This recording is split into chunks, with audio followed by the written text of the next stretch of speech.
Salut tout le monde, c'est Nox. Nous sommes à quelques mois de la sortie de deux nouvelles consoles, la Xbox Series X et la PS5. Même si j'aime beaucoup ces deux consoles, je vais vous expliquer pourquoi la PS5 se démarque de la Xbox Series X sur beaucoup de points. Si vous aimez ce format de vidéo, n'hésitez pas à le dire en commentaire. C'est parti.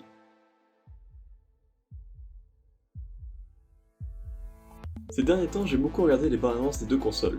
Et première chose qui m'a interpellé est que beaucoup de joueurs chez PlayStation remercient Sony dans les commentaires, chose qui ne se voit pas ou presque pas du côté de chez Xbox dans leur bande annonce. En même temps, PlayStation c'est déjà 4 générations de consoles qui ont chacune fait un tabac auprès du public. La raison, à mon avis la raison est multiple. La première est le nom PlayStation qui est un nom qui n'a jamais changé et donc facilement retenable. La seconde est probablement due au fait que cette console est arrivée avant Xbox et que PlayStation a déjà conquis le public. Et qui plus est un symbole de confiance. De plus, Sony n'hésite pas à remercier ses fans, mais aussi les créateurs de jeux vidéo, chose qui envoie une bonne image pour PlayStation.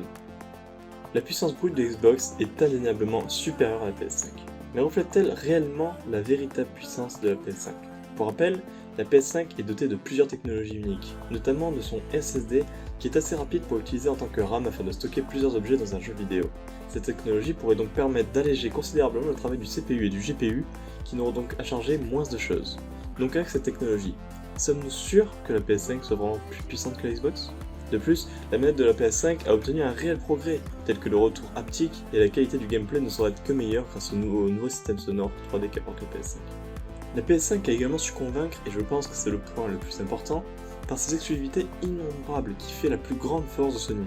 On a par exemple Horizon Forbidden West, Marvel Spider-Man Miles Morales, Gran Turismo 7, Sackboy, Ratchet & Clank et j'en passe. Cela assure aux joueurs qu'un catalogue déjà assez important de jeux vidéo sera disponible à la sortie de la PlayStation.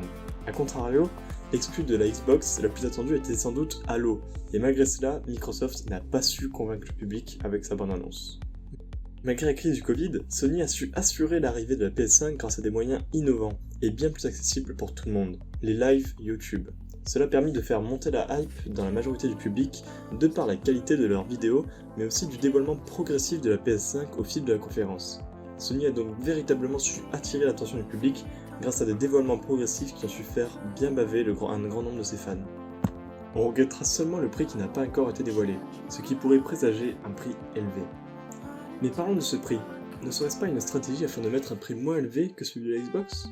On sait maintenant que la Xbox Series X va coûter 499€. PlayStation va donc-il mettre tout en œuvre afin que la PS5 ne coûte moins cher que cette dernière ? C'est bien possible. Malgré tout ce que je viens de dire, cela ne reste que mon avis, et les deux consoles ont toutes deux un niveau très élevé. Dites-moi en commentaire votre avis, sur ce c'est tout pour moi, ciao tout le monde, c'était Nox.